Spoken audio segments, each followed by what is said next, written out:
साली जी से लागल बा। ए साली सुना मन भाभी जी से भागल बा, दिल तोहरे से लागल बा।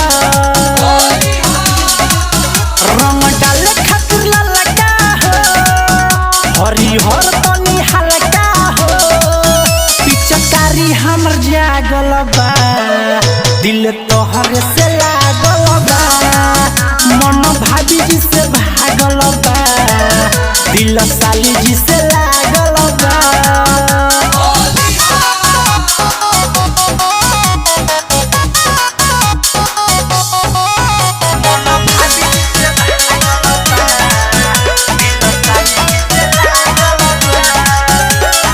जीजा जी के बात जानी ऐसे टूटाला, होली के मजा साली संग ही उठाला।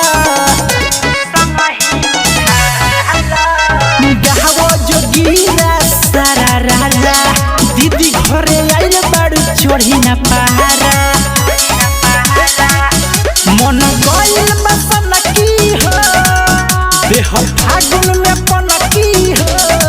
ए साली मन भइल पागल बा, दिल तोहरे से लागल बा, कि मन भाभी जी से भागल बा, दिल साली जी से लागल बा।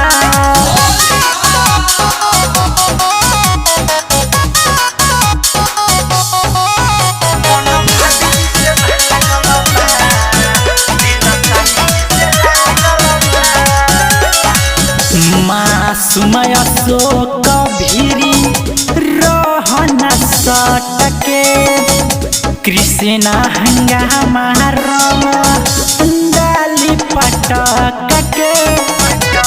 ए साली सुन ना, शर्मा सुशील देह कोई दी गीला, रंग शरीर कुल्हा रंगे दती पीला।